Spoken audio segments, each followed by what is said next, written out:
Olá, estamos começando o nosso Ponto de Vista ao vivo, mais uma vez, aqui pela Santa Cecília TV.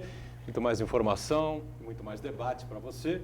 De segunda a sexta-feira, estamos juntos nesse horário da 1h30 da tarde, horário tradicional da discussão política e do debate aprofundado sobre os temas, né, que estão sempre aí na pauta da cidade, da região e do país também. Hoje, claro, segunda-feira, pós segundo turno, um número grande de cidades pelo país afora. Claro que a eleição mais observada, não é, pelo Brasil inteiro era a eleição de segundo turno em São Paulo entre Bruno Covas e Guilherme Boulos, com a vitória de Bruno Covas, reeleito para mais 4 anos, e ele garantiu ontem e já garantiu hoje de novo que ficará 4 anos no cargo, administrando a cidade de São Paulo, e que é, vamos combinar aqui, uma missão heróica, né? Porque administrar uma cidade como São Paulo, uma cidade-estado, né?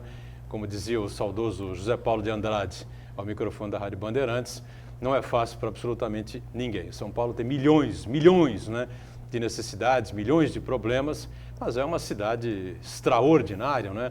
Também tem uma cidade que gira muito dinheiro, muitos negócios, muitas oportunidades, né? E com certeza o Bruno cria a nossa aqui na cidade de Santos. Aliás, eu me lembro em 2006, né, nas eleições gerais, eu estava comentando na Rádio Cultura e o Altair de Marco estava no ar comandando a transmissão. Eu não vou me lembrar quem estava conosco também naquele momento, em que surgiam os votos que para nós aqui eram surpreendentes, né, de 2 crias nossas aqui da região naquele momento. Bruno Covas estourando 130, 120 mil votos e Paulo Alexandre Barbosa na faixa de 150 mil, 160 mil votos, 2 se elegendo com folga dentro do PSDB como deputados estaduais. Eu lembro de ter dito ali, eu já conhecia os dois, já havia entrevistado os dois, enfim, né? E dito ali naquele momento que a Baixada Santista via nascer aí 2 novas grandes lideranças, provavelmente a nível estadual, quem sabe, né, a nível nacional também. Dito e feito, né, o Bruno foi secretário de Estado, deputado estadual, 2 mandatos, deputado federal, vice-prefeito, prefeito e agora reeleito prefeito da maior metrópole que nós temos na América Latina, né?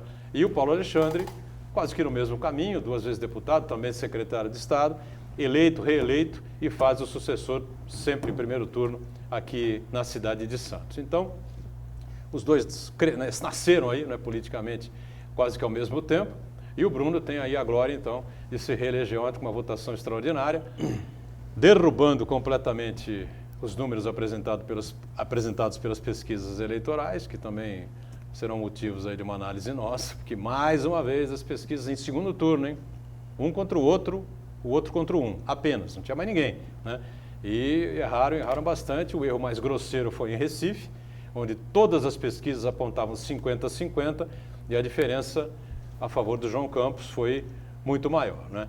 Bom, lembrando que de segunda a sexta-feira, às 8 da noite, você confere também aqui na Santa Cecília TV a reprise, né, do Ponto de Vista, sempre lembrando às 20 horas.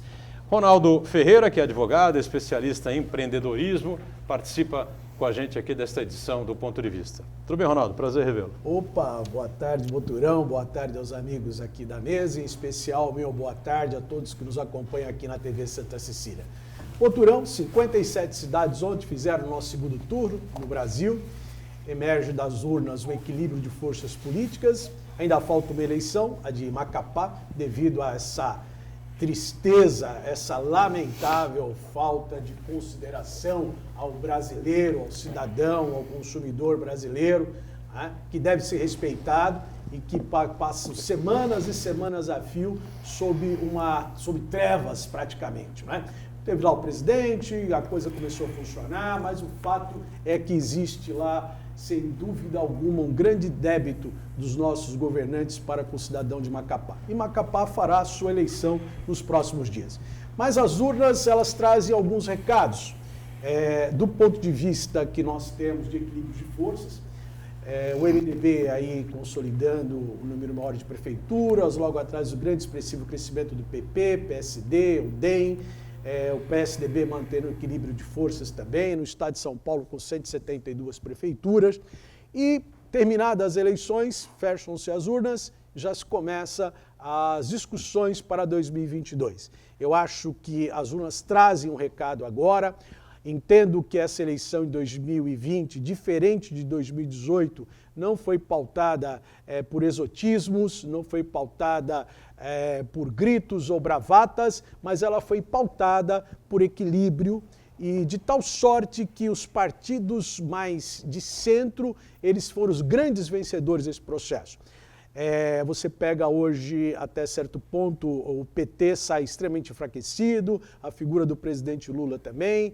Por outro lado, o presidente Bolsonaro também não foi protagonista, mas uma coisa é fato, essas duas forças se autoalimentam e esta relação de forças, elas agora ficam completamente equilibradas na medida em que você acende este equilíbrio de forças desses partidos aí, que demonstram a necessidade de que forma tão, ou melhor, que de forma tão rápida a sociedade começou a analisar aqueles exotismos que tivemos em 2018 e passa a estabelecer uma nova conotação de força. Por derradeiro, nós temos que rever, sem dúvida, o Boturão que você falou com relação às pesquisas.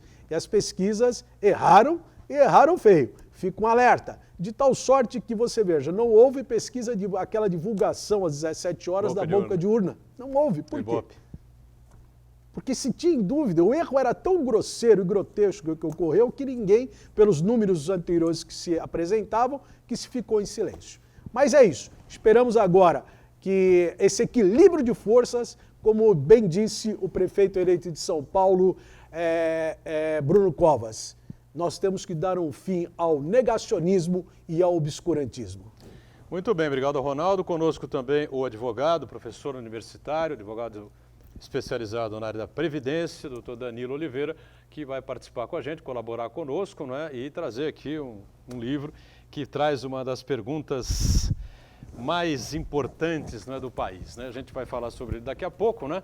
E agradecer a presença e a participação do Danilo. Tudo bem? Prazer revê-lo. Tudo bem, Edgar Boturão? Boa tarde, prazer em estar de volta, é todo meu. Boa tarde ao Ronaldo, boa tarde ao Marcos Santana e, em especial a você, nosso telespectador que acompanha o Ponto de Vista ao vivo. Eu queria só comentar, na verdade, reforçar o comentário do Ronaldo, muito certeiro, muito preciso, de que nessa eleição o equilíbrio parece que foi realmente aquilo que o eleitor buscou. Aqueles discursos mais fora do padrão, mais acelerados, candidatos mais exóticos, como o Ronaldo bem colocou, aqueles que se valem de bravatas, não foi isso que buscou o eleitor, de um modo geral, no país todo.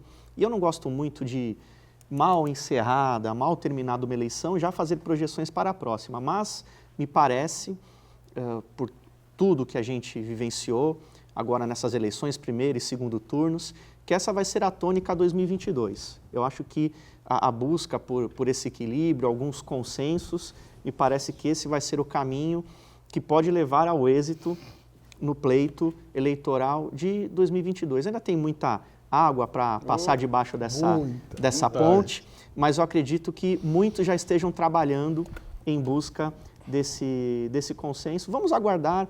Eu sempre defendi que o equilíbrio é muito importante, né? Do ponto de vista da gestão, seja ela na gestão privada ou na gestão da coisa pública, nesse momento tão delicado que o mundo vive, e principalmente o Brasil, por conta de suas desigualdades sociais e desse território tão grande que nós temos, acho que o consenso ele é importante, a busca de pautas comuns, de interesses comuns, principalmente na área da educação. Você desculpa aqui, Boturão, se eu estiver furando a tua pauta, antecipando, mas eu vejo tribuna aqui é livre, você eu vejo com preocupação a questão da educação. Eu li uma matéria hoje, o Conselho Nacional de Educação já tinha lá um parecer sobre as aulas em 2021, prevendo que elas fossem remotas até dezembro do ano que vem. Me parece um calendário exagerado.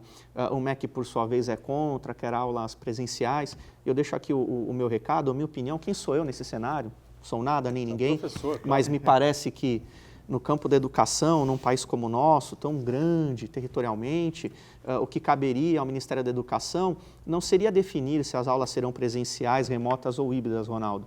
O que o Ministério da Educação deveria fazer seria definir padrões de qualidade. Então, de acordo com as realidades locais, os decretos dos governos de estado, o acesso à internet ou a falta dele, exigir padrões de qualidade, seja qual for o sistema a ser adotado, seja ele presencial, que me parece impossível, seja ele híbrido ou mesmo remoto, para não dizer à distância. Então, fica aqui o recado, né? Quem sabe chega para alguma das pessoas que tem a caneta na mão e o poder de decidir, ao invés de entrarmos nessa discussão polêmica, né? Tem pais de alunos na capital ingressando essa semana com uma ação pedindo retorno de aulas presenciais, enfim.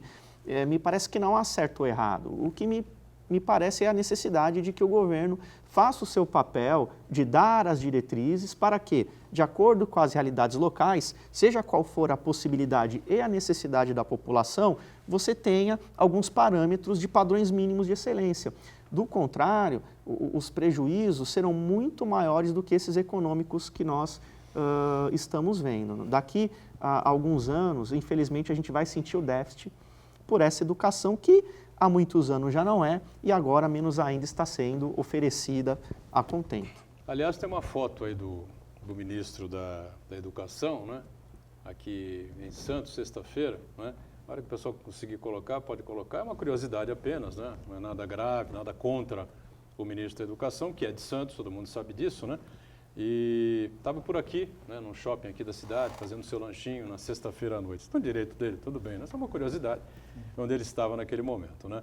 Bom, para quem não sabe, né, Marcos Santana, o governador do estado, João Dória, acabou de dar aquela famosa coletiva, né, com a equipe que faz aí o combate ao coronavírus no estado de São Paulo, e o estado inteiro regride a partir de hoje para a fase amarela. Estávamos todos na fase verde, o estado de São Paulo inteiro na fase verde, e hoje, um dia após o segundo turno das eleições, ele vem com essa notícia, apresentando dados, números, né? Número de casos aumentando, óbitos, essa coisa toda, percentuais de UTI pelo estado de São Paulo inteiro, e isso vai gerar comentários, né? Muita gente vai querer dizer que foi um estelionato eleitoral e o diabo que os carregue. Santana está com a gente, como sempre, na ponta, acompanhando aí as informações que vão surgindo durante o programa. Certo aí, Santana? Tudo certo, boa tarde a todos, Ronaldo, Edgar. Parabenizar o professor Danilo por mais uma obra importante, uma linguagem didática bem simples, muito informativa. Afinal, quando vou me aposentar? E acho que muita gente está perguntando será que vou me aposentar depois da reforma da Previdência aí, que deixou complicada a situação de milhares, para não dizer milhões de brasileiros que não sabem se vão conseguir se aposentar por conta da mudança nas regras da Previdência Social.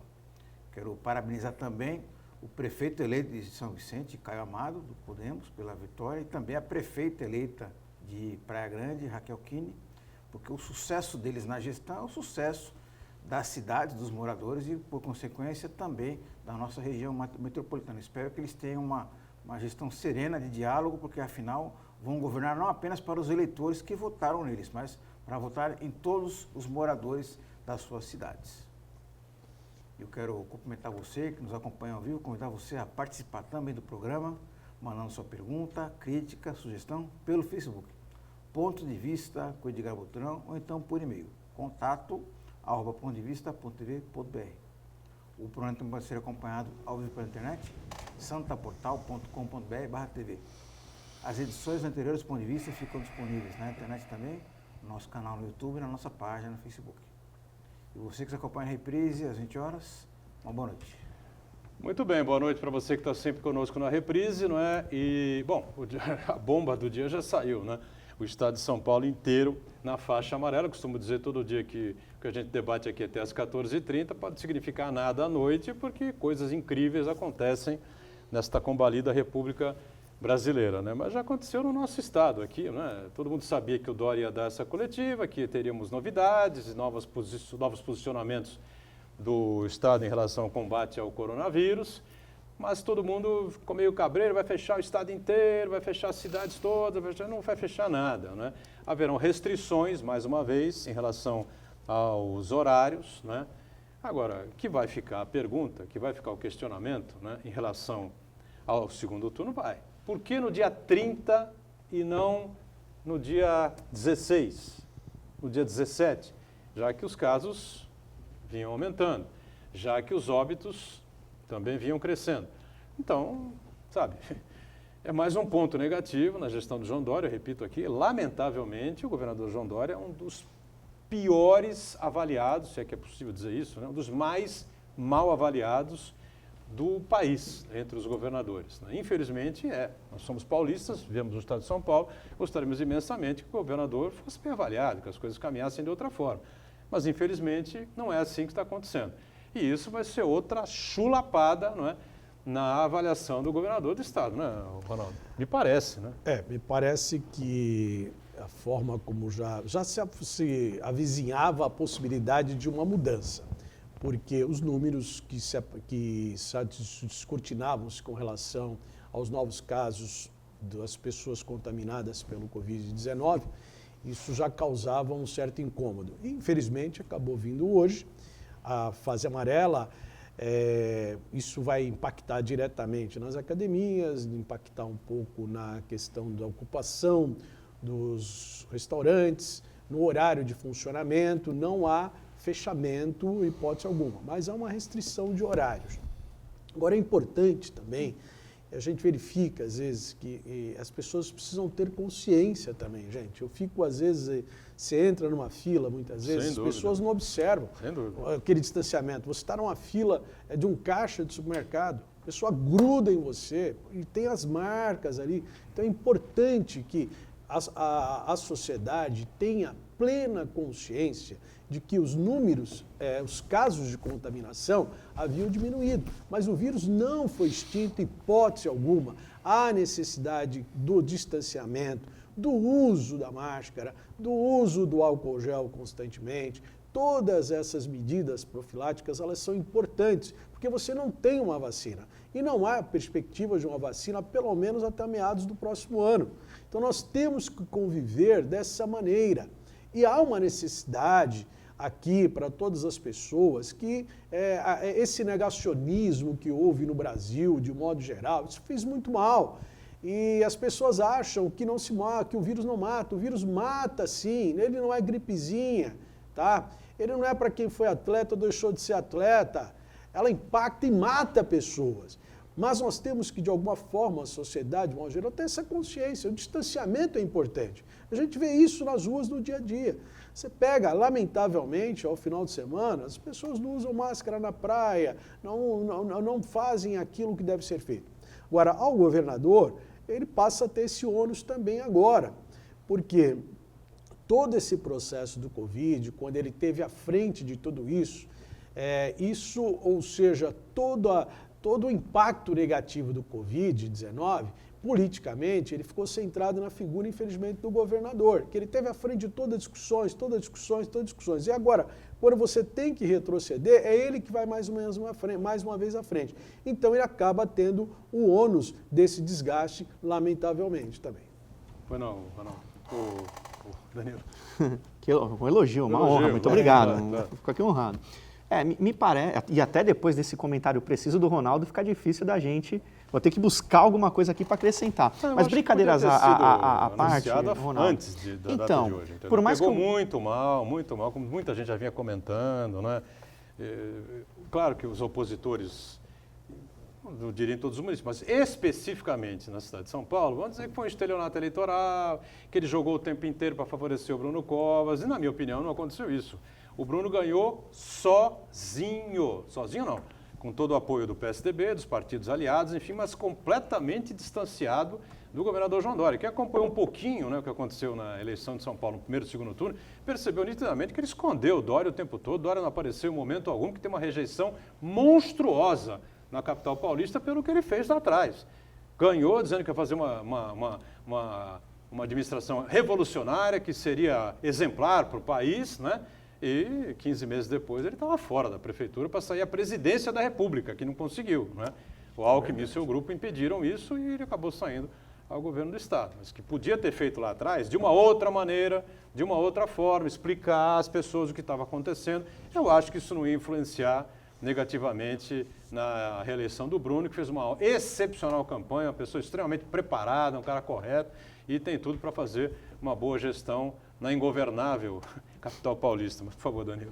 Não, me parece que, como o Ronaldo colocou, e você, não é, Marco? Todos já imaginavam que essas restrições, que esse retrocesso aconteceria. Isso era aquela história, a famosa morte anunciada. Já sabíamos que isso ocorreria. A grande dúvida era quando, se antes, durante ou depois das eleições. Eu não tenho aqui como dizer se foi um estelionato eleitoral ou não, ou quais foram as intenções do então governador. Me parece que com relação à eleição, à prefeitura da capital, São Paulo, o cenário era um cenário muito claro, 2 candidatos com propostas e ideologias completamente diferentes, tanto que o pessoal ainda brincava nas redes sociais, um era um tranque em casa, o outro era o toma a sua casa, isso é público, não foi eu que inventei, isso circulou por todas as redes sociais e por mais que o Boulos tentou, se esforçou a adotar uma outra postura, tentando demonstrar um certo equilíbrio, um discurso menos radical, o estereótipo do partido dele, do PSOL, do PT, já existe assim como o do PSDB. Então, me parece que, de fato, não haveria essa influência na eleição. Eu também tive essa percepção de que, de uma certa forma, o Bruno Covas, enquanto candidato, escondia o João Dória, o governador, até por esse índice astronômico, estratosférico de rejeição. Agora, como cidadão, me incomoda a demora na reação, porque esses números não cresceram de ontem para hoje. Não. Esses números já vinham numa crescente, lá fora e aqui no Brasil. Então, houve sim uma demora na resposta por parte do governo do Estado. E a minha pergunta, Ronaldo, científica é a seguinte: será que essas restrições vão funcionar a curto prazo? Será que elas serão suficientes? Porque, como vocês bem colocaram, não são restrições radicais como, entre aspas, um lockdown. Não são. São apenas uma redução de horário, adapta alguns ramos da área aí de restaurantes, lanchonetes, academias. Agora, me parece que realmente as pessoas não podem continuar com esse negacionismo e um grande defeito é nós tentarmos ser mais realistas do que a realidade. O que eu quero dizer com isso? Não dá para ninguém viver enclausurado durante um período tão grande de tempo, aí 9, 10 meses, não dá. Daqui a pouco vai para um ano ou mais de pandemia, não dá, é impossível. Não é da essência do ser humano.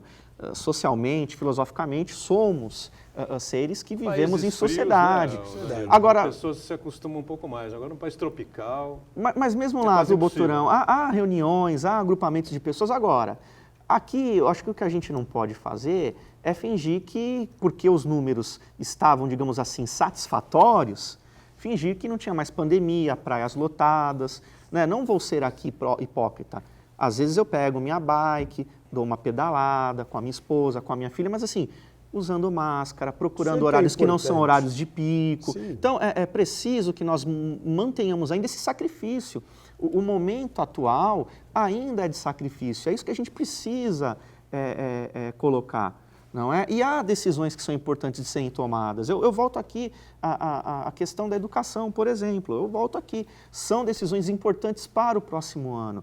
Veja, já não estamos falando mais em recuperar esse ano perdido.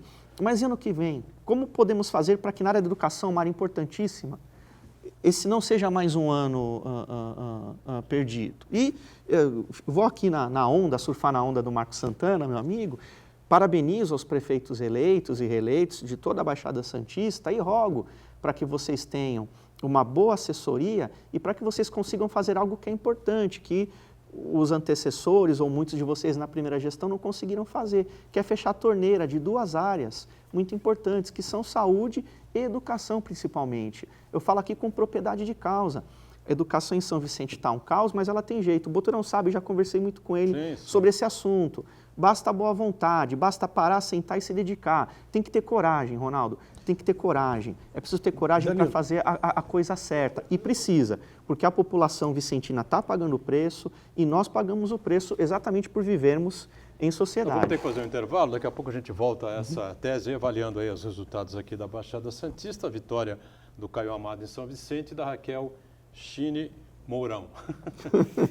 Raquel Chine Mourão, com todo respeito à prefeita, a gente vai trazê-la aqui, né, agora, mais à frente, enfim, ela vai nos visitar, claro, e ela mesma vai dizer que quem ganhou mais uma, aliás, a 8ª vitória seguida de Alberto Pereira Mourão em Praia Grande. Vamos avaliar isso também. Eu tinha falado que o ministro da Educação estava em Santos, aqui ele é de Santos, né, estava aí no final de semana, aí a foto dele, se puder ampliar, está ele ali, tá certo?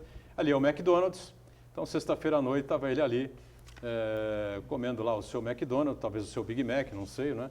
exatamente. Mas está no direito dele, é claro, chegou de Brasília e eu acho que estava com a família ali, enfim, era no shopping Praia Mar. E eu, de passagem, claro, bisbilhoteiro, não podia deixar de flagrá-lo ali naquele instante. Vamos para o intervalo, voltamos já já. Paparazzi. Paparazzi. Paparazzi.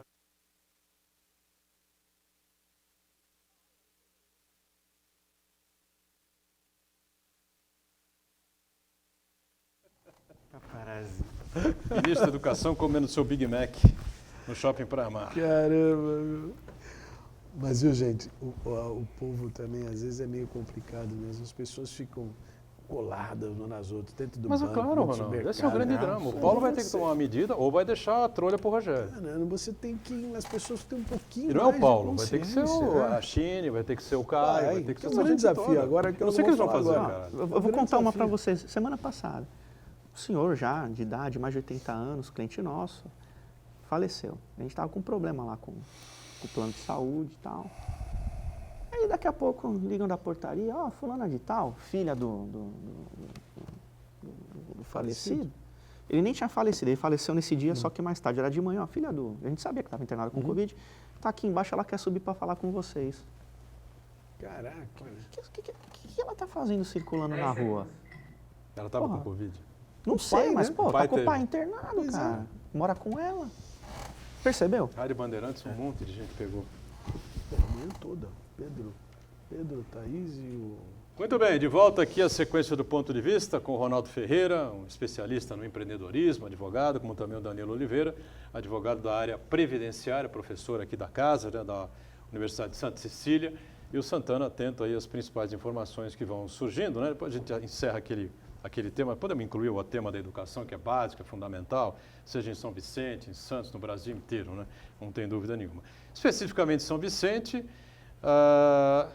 não sei, as pesquisas iam dizer alguma coisa, não disseram nada, porque uma pesquisa acabou sendo impedida pela Justiça, né, de ser publicada, deu uma confusão danada, e aconteceu, na verdade, a vitória do Caio Amado, né, que já vinha tentado uma vez, né, a Prefeitura de São Vicente, depois quase se elegeu deputado federal, ele teve votação para isso, na verdade, né, em 2018, mas o partido, ele estava no Podemos ou não? Acho que não. Ele estava na rede. No Rede, né? Estava no Rede. Rede Sustentabilidade da Marina Silva, e acabou a Rede não fazendo o coeficiente e o Caio Amado, então, poderia, na verdade, ser deputado federal hoje. Não sei se ele disputaria a Prefeitura de São Vicente como deputado federal. Mas está eleito, parabéns ao Caio Amado, que ele faça uma ótima gestão em São Vicente. E acabou vencendo a Solange Freitas, né, num segundo turno que foi muito discutido, debatido, mas na verdade ele alcançou 56,3%, que é uma margem bem boa, né? Boa, Ronaldo? bem significativa essa margem, né? É interessante que você não tem muitos dados das pesquisas lá em São Vicente, porque houve uma ordem judicial suspendendo as pesquisas que deveriam ser publicadas na sexta-feira. Isso acabou causando um certo incômodo, né? Mas foi o que... Então nós não temos esses números lá. Mas se nós pegarmos no primeiro turno, a Solange foi a vencedora. A Solange vence o primeiro turno, parece que ela tinha 33, cerca de 10% acima do Caio, ele com 23. E no segundo turno ele traz uma onda de apoios em torno dele, porque ele é um jovem, acho que ele tem 31 ou 32 anos de idade, bem jovem, e já experimentado em eleições. Ele participou de uma eleição para deputado, eleição para prefeito, então ele já vem de um preparo e ele é muito bem, tem uma boa desenvoltura. Ele percebeu que o partido Rede seria natimorto, com todo respeito ao Rede, porque o Rede foi um partido que não aconteceu. Nós tivemos aqui alguns quadros aqui que migraram de outros partidos para o Rede e logo depois foram embora, porque não conseguiram ter capilaridade necessária de votos para, no sistema proporcional que nós temos no Brasil, que nós dependemos de um grupo político para ser eleito. Hoje, por exemplo, na cidade de Santos, nas últimas eleições aqui que nós tivemos, ninguém saiu eleito sozinho. Absolutamente ninguém. Quem chegou mais próximo foi a vereadora Thelma de Souza. Todos os demais, houve a necessidade dos votos do partido para a ocupação das cadeiras. Sim, sim. E você tem o jovem prefeito de São Vicente, que Caio vai Amato para um tem partido. 29 anos. Oi? 29 anos. 29 anos? Não tem nem 30 anos, 29 anos. Então, veja, que o prefeito mais jovem do Brasil é o João Campos, 27. lá de Pernambuco, o Recife. prefeito de Recife.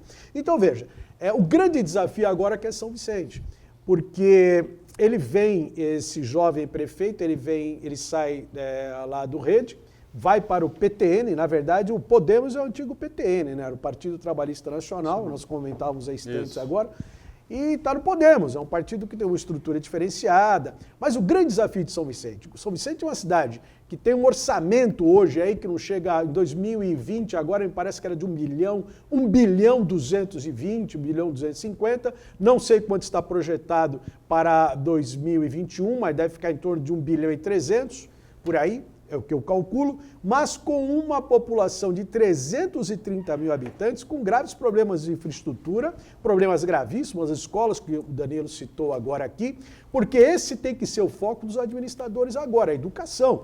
E vejam que nesses tempos pandêmicos que nós estamos vivendo, salta aos olhos a falta de preparo de profissionais que nós tivemos. Hoje o mercado não tem profissionais de TI. Para vocês terem uma ideia do que está acontecendo, porque nós não preparamos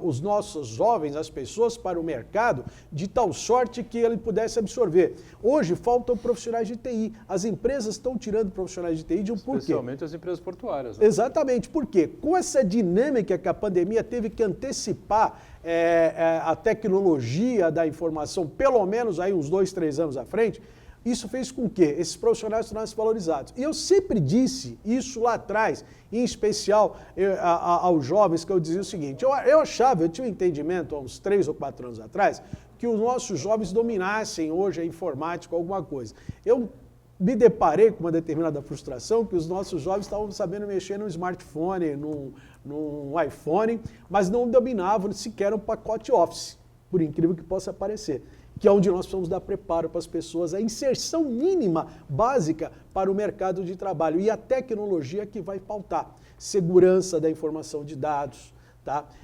O sistema de desenvolvimento de software, manutenção, etc, etc. E o desafio dos nossos gestores, dos nossos prefeitos, chama-se educação. Porque só a educação pode transformar, é ver as escolas como nós vamos passar. Então esse é o desafio agora. Agora há uma situação muito difícil em São Vicente, né? Porque é o tal negócio, onde você puxa o cobertor para o peito, você descobre os pés. Né? Você cobre os pés, estão com frio, você descobre o peito. Ou seja, o orçamento não é suficiente, né, para arcar com as dívidas, com as contas, né, que tem a prefeitura já há muito tempo. Verdade seja dito, o prefeito Pedro Gouveia andou limando um monte de situações, a Codesave, por exemplo. Foi um grande desafio. Foi um grande desafio, acabou com a Codesave, essa coisa toda, enfim, tentando dar um certo equilíbrio, seguindo lá aquelas orientações da secretária, Ana Miriam Cajazeira Diniz, que foi a secretária, trouxemos a Miriam aqui, até explicou uma série de situações, era experiente, conhece muito do assunto, muito competente, né?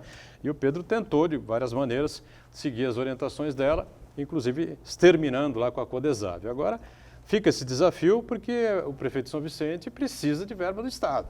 Se o Estado disser não, vai ser um outro problema danado. Esse é o grande carregar desafio as costas, que né? eu vejo hoje do jovem prefeito. Exatamente. Porque São Vicente não se sustenta hoje sem repasse de recursos. De jeito nenhum. Há uma necessidade imensa de emendas parlamentares, que coloquem recursos, os deputados busquem recursos nas suas emendas para colocar lá. Convênios necessários são importantes, porque só o orçamento por si só de São Vicente, a conta não fecha em hipótese alguma. Bom, e temos também, já demos os parabéns aqui ao Caio Amato, que ele tenha sucesso, né? Que faça uma boa transição com o prefeito Pedro Gouveia. E tivemos em Praia Grande, né? Também diferente do que as pesquisas apontavam, né?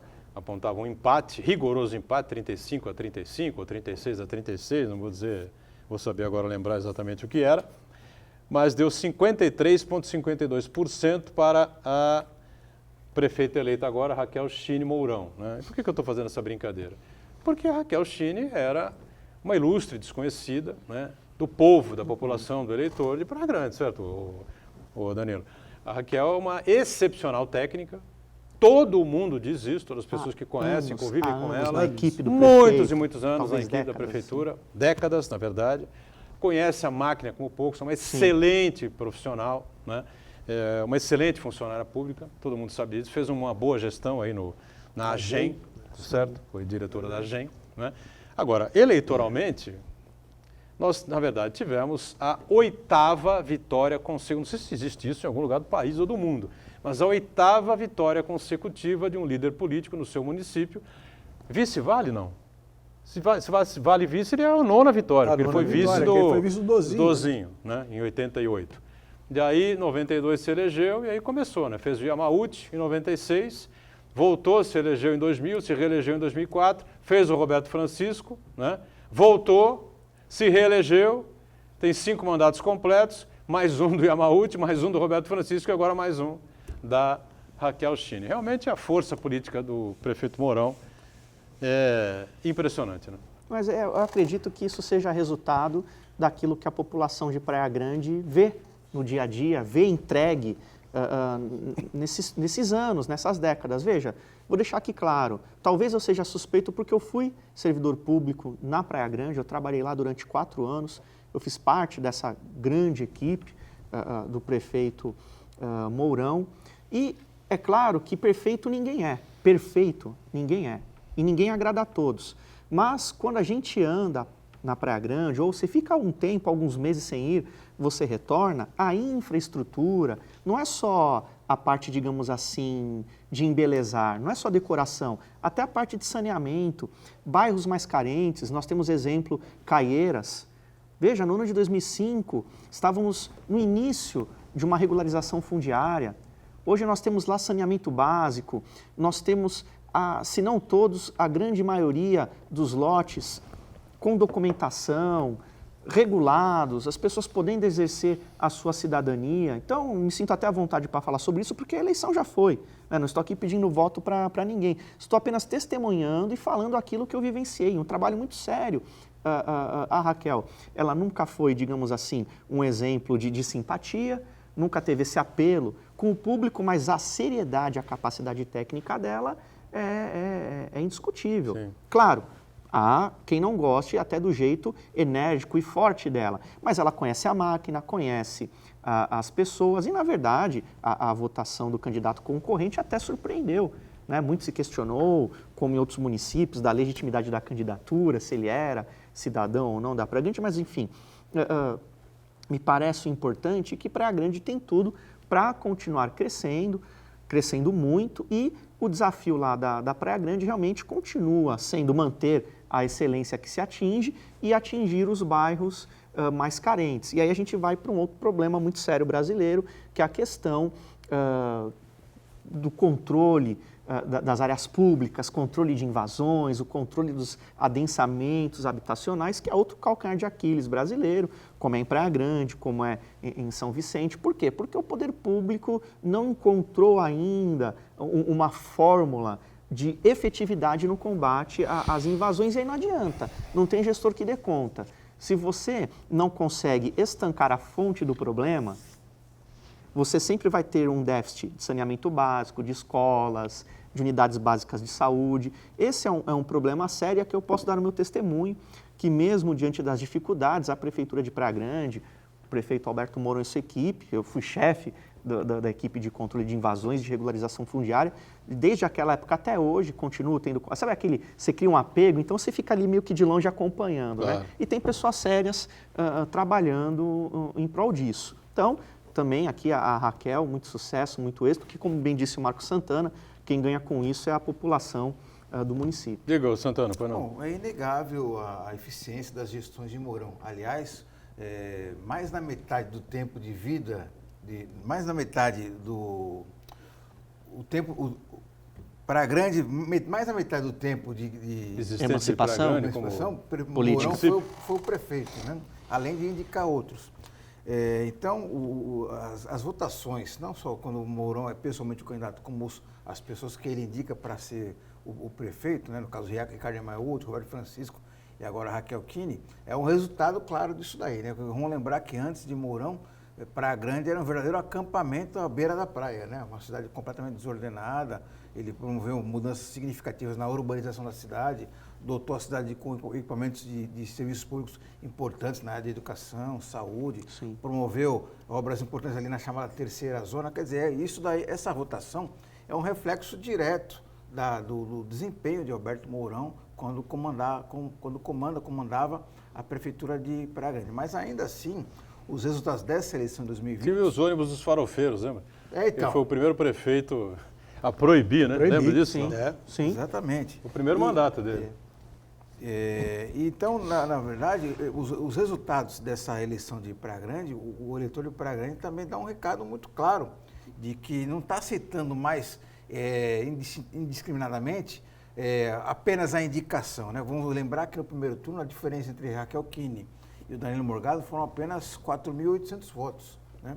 E o Mourão conseguiu cativar o eleitor daquelas pessoas que votaram no primeiro turno contra a sua gestão, que, aliás, um voto em Alexandre Cunha, Ana Balares e os demais candidatos, era sim um voto de desaprovação a essa continuidade. Então, nesses 15 dias, Mourão conseguiu reverter essa situação, conseguiu mostrar ao eleitor de Praia Grande que é melhor dar continuidade a esse projeto político que já vem há mais de 2 décadas.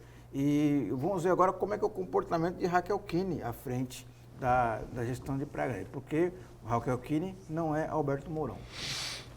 Não? Não. Raquel Kine está na equipe veja do... só, Ele já se colocou... Ela está essa desde é a grande 1993. Perfeito. São 27 É o primeiro mandato anos, dele. desde o primeiro mandato. Ela foi secretária de obras no primeiro mandato dele.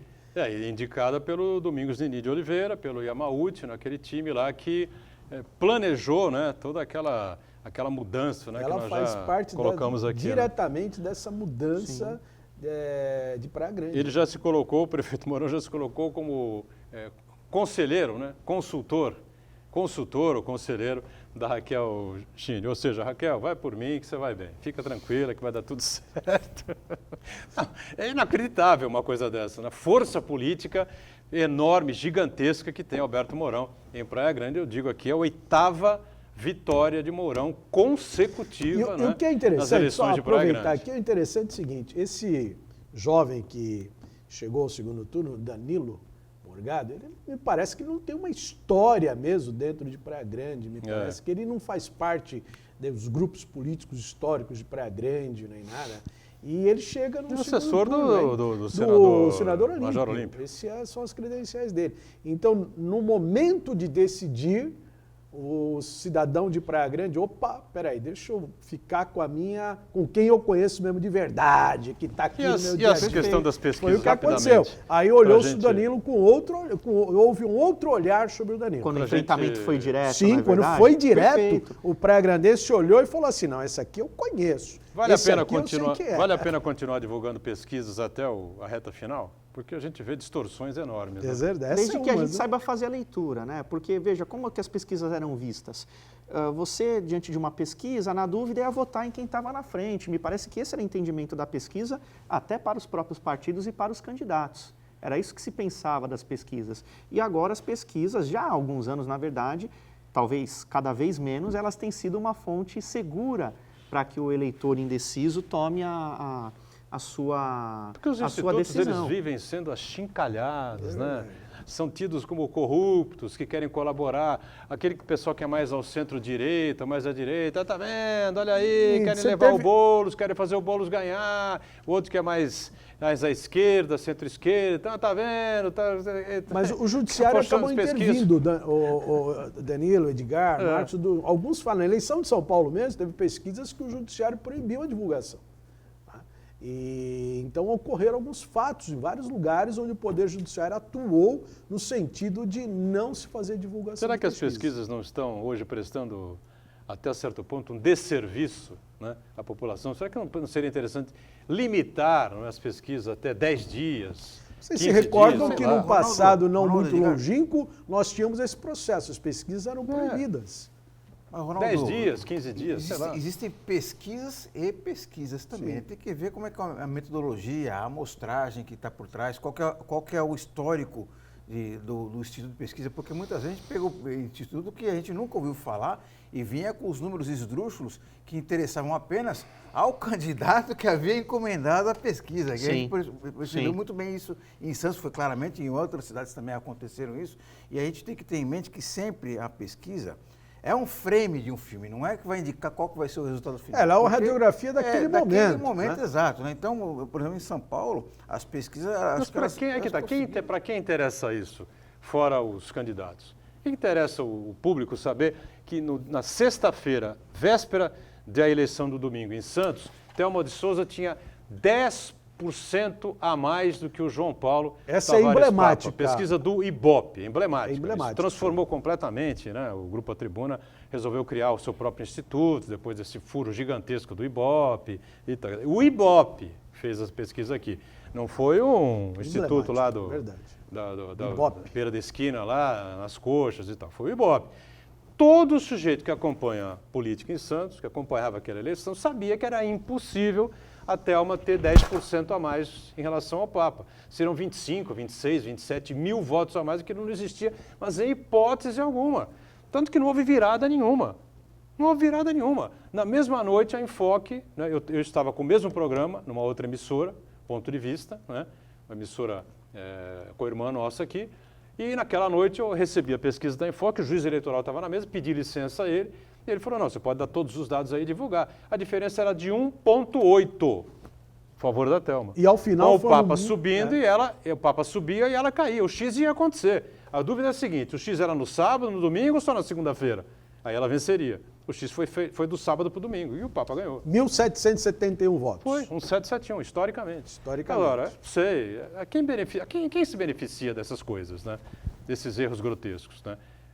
Às vezes nos erros, vão dizer, o erro não é tão grande assim e tal. Bom, o Bruno Covas tinha 54 contra 46 do Boulos. Pô, deu 60 a 40. Mas o pior foi no Recife, que dava 50-50 e houve uma disparada absurda em favor do João Campos. Deu praticamente 10 pontos, né? 10 pontos 10, à 11 frente. pontos 11 à frente. Também em Porto Alegre, durante todo o tempo, a candidata do PCdoB, a Manuela, sempre à frente, o Sebastião Mello atrás, e a virada foi expressiva também. Agora, não chegou a 10, mas foram números assim bem... Eu concordo com o Marco. A grande questão é quais são os critérios da pesquisa. Porque a pesquisa é uma amostragem. Então, o que precisa ficar claro para o eleitor, para que as pesquisas ganhem em transparência, ganhem em seriedade, e a gente possa diferenciar o que é o erro grotesco até de uma má-fé. Mas qual é a dúvida? O eleitor precisa disso? Sim. Eu acho que é importante a pesquisa. Não, vai além da curiosidade. Acho que é importante. O eleitor quer saber, quer ter um termômetro. Acho que os dados têm que ser públicos, já que Sim, mas olhando a campanha na TV, nas redes sociais então, e tal, já não tem esse termômetro? Não dá para escolher o candidato? Nas redes sociais não, porque está cheio de documentários demonstrando que a rede social mostra para a gente aquilo que a gente quer ver. A campanha eleitoral na TV, então veja, Boturão, você, inclusive, eu já falei isso para você, foi muito feliz numa postagem logo no início da pandemia, que ainda bem que o jornalismo sério e profissional voltou a ter respeito e credibilidade agora em tempos de pandemia, exatamente por esse problema dos algoritmos e das redes sociais, etc e tal, fake news. Então, o jornalismo sério, ele volta a ter o seu merecido respeito e destaque. Para que as pesquisas tenham esse respeito e esse destaque, o que tem que ficar claro não são só os percentuais, os dados, mas é você colocar, olha, a população de que bairros, de que regiões, quantas pessoas... A metodologia tem que ser clara, porque aí você consegue controlar. Mas eu continuo perguntando, o eleitor precisa dessa pesquisa para escolher, da pesquisa eleitoral para saber em quem ele vai votar? Ô, Edgar, a gente pode pensar também que uma pesquisa, ela reflete a aceitação do que o candidato tem dito na campanha. Né? Tanto é que um exemplo clássico disso daí, Celso Russomano era candidato a prefeito e numa sabatina ele disse que ia aumentar a tarifa, quem morasse mais longe do trabalho ia pagar mais caro. Sim, tudo bem. Então, e aí aconteceu?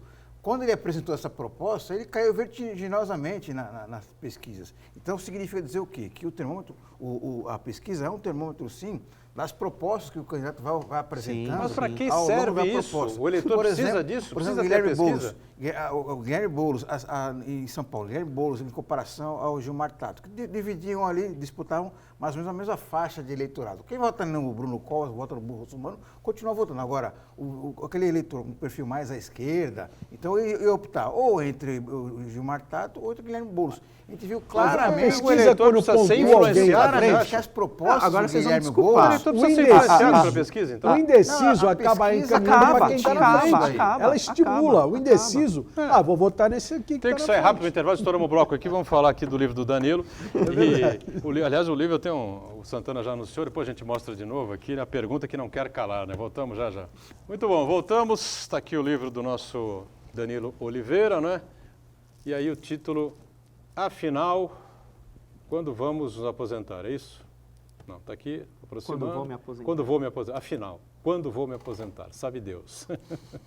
Se vou me aposentar, né? Espero que sim. Bom, eu já não estou tão longe, né? Estou a caminho, vamos ver se eu consigo, né? Mas o pior, Agora, Danilo, as pessoas de maneira geral aí estão com uma dúvida danada, hein? além do Danilo, quem se aposentar e com que dignidade virá essa aposentadoria? Essa é uma questão relevante. Na verdade, nós recebemos agora, no início do ano, sendo bem verdadeiro, já no fim do ano passado, numa reunião com a Patrícia Mello, com a Luciana Félix, que são as responsáveis pela Matriosca Editora, surgiu essa provocação, né? Você, Danilo, enquanto professor e advogado, conseguiria escrever um livro voltado para o cidadão comum, para a pessoa comum, para a grande população, numa linguagem acessível, para democratizar os direitos previdenciários? E aí a gente começou a reunir todo o material que a gente já tinha, de aulas, de trabalhos no escritório, e falamos, olha, vamos então tentar democratizar o direito previdenciário, colocar as principais informações numa linguagem voltada à população. E graças a Deus,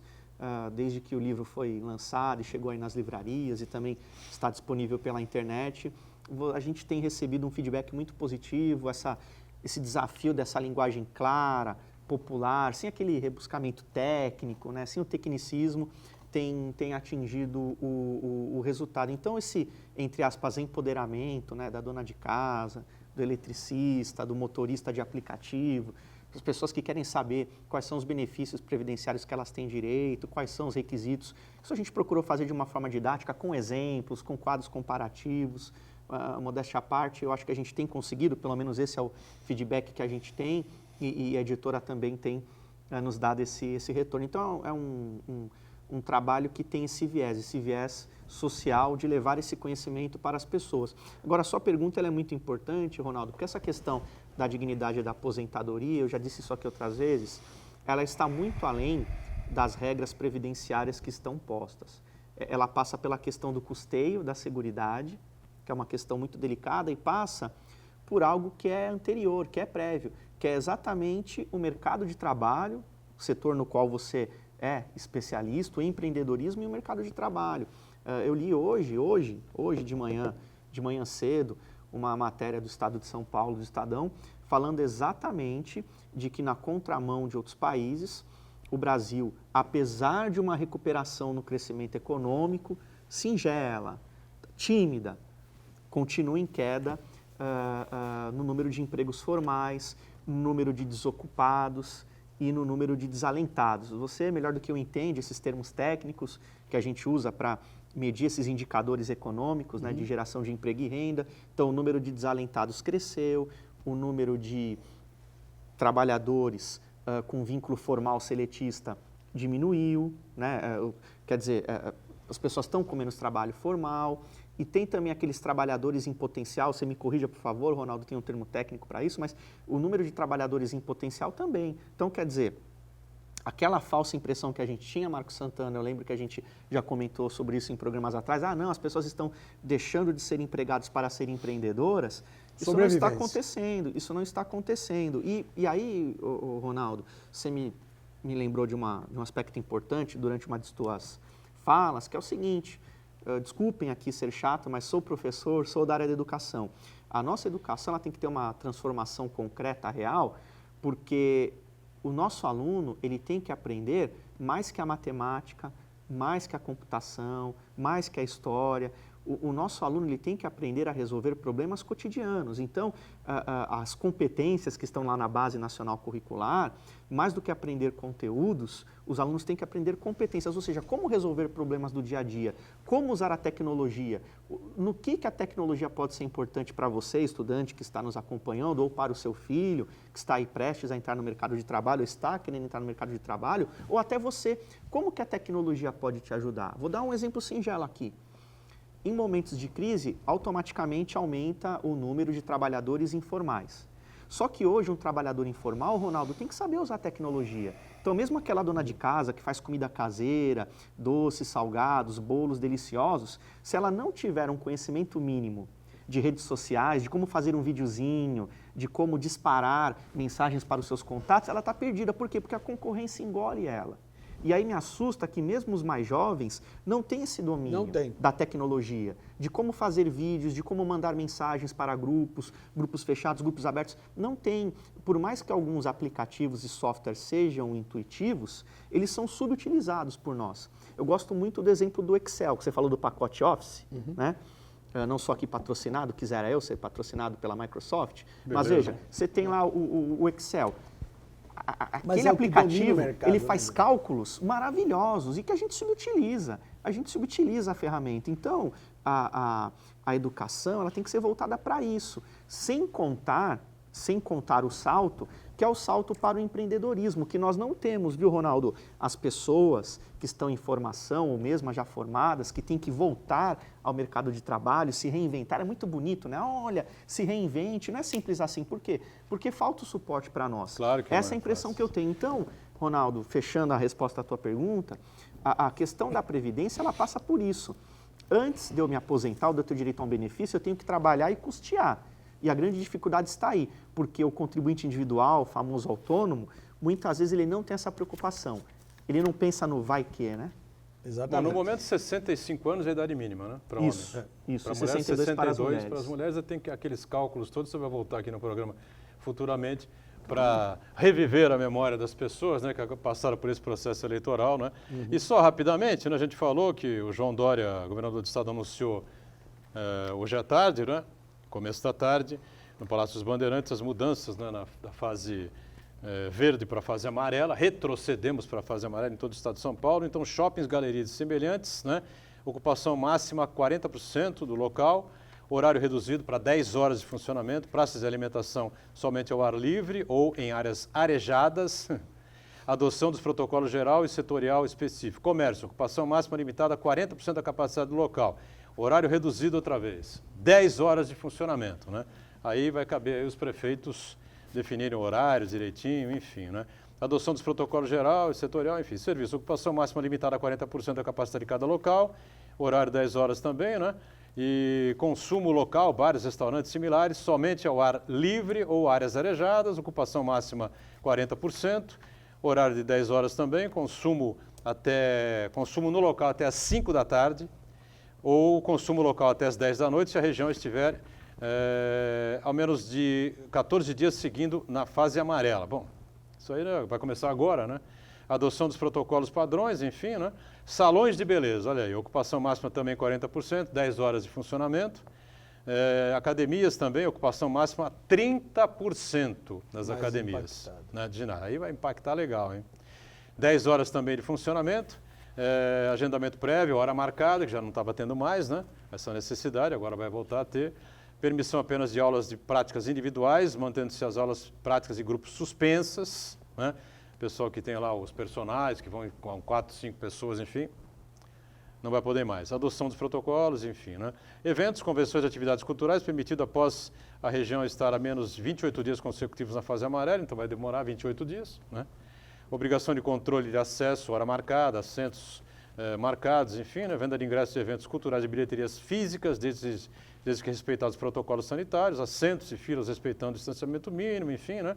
Proibição de atividade com o público em pé, não vai poder, e adoção dos protocolos, como a gente já sabe, né? Enfim, voltamos para a fase amarela e Deus queira que cheguemos ao final do ano na fase verde. Ronaldo, prazer recebê-lo como prazer sempre. É meu, muito obrigado pelo convite. Parabéns, Danilo, pela obra, tá? Hoje está lendo, acompanhando, sucesso. Danilo Oliveira, obrigado mais uma vez.